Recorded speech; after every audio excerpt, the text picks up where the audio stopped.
What I want to demonstrate today is that by using Tableau, you can create interactive dashboards that will allow citizens to analyze the data in the way they want. So this dashboard is showing pretty detailed statistics about the number of COVID positive cases and the number of tests in New South Wales. We have information over time by postcode, and we have a breakdown by likely source of infection. Let's have a look at the different components of this dashboard.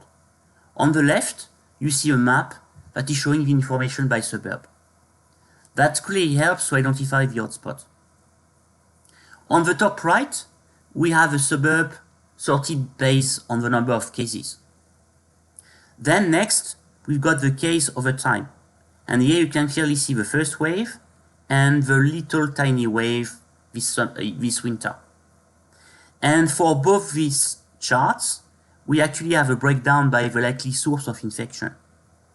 And as you would have expected, there's been quite a number of cases that has been acquired overseas during first wave, but during the second wave, they are pretty much all locally acquired, because obviously there is not so many planes to fly overseas anymore.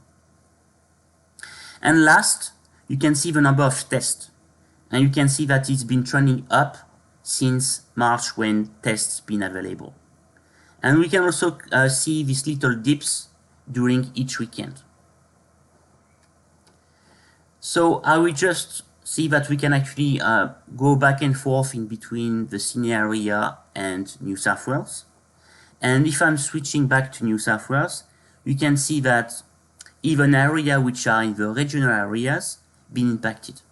So for instance, there have been a few cases in the Broken Hill area. And in terms of metrics that I'm showing on the map, I can actually switch in between I want to see the number of absolute cases, or I want to see this number of cases per capita. And obviously if I'm changing that, you can see that the color is changing.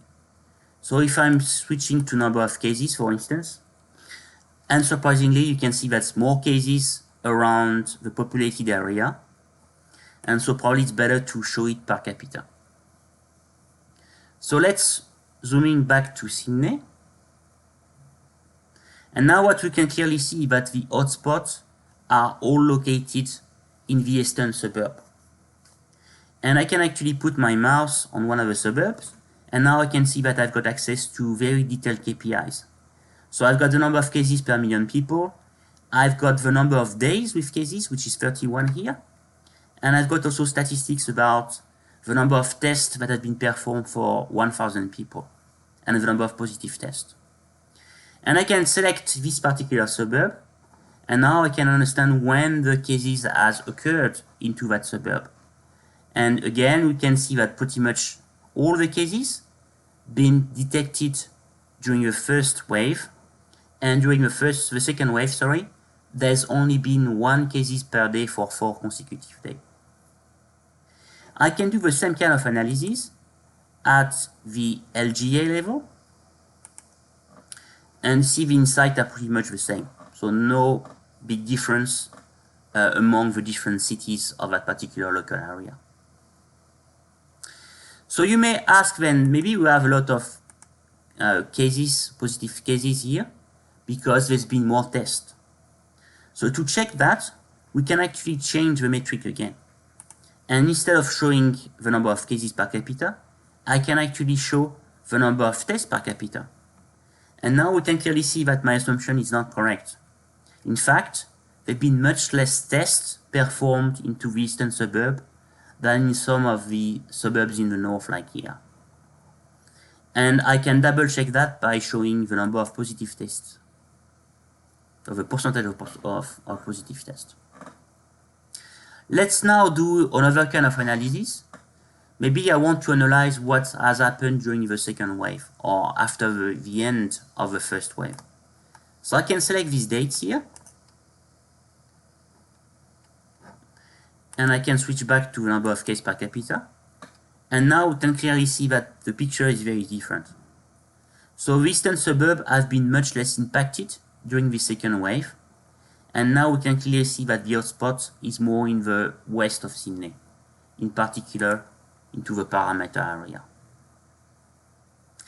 Now I just want to finish up with last kind of analysis, where I will show time elapse. So basically the idea is to understand in which suburb the virus has started and how it has changed over time. So you can see the suburb showing up day after day, and then you can see the number of cases day after day. And I can even make it faster, and now you can see how fast the virus has been progressing. So I hope this was helpful, and I was able to demonstrate that with a pretty simple data sets, we can already see a lot of things. So imagine what we could do if we had much more information, like the number of beds in hospitals or contact tracing information. Thanks a lot.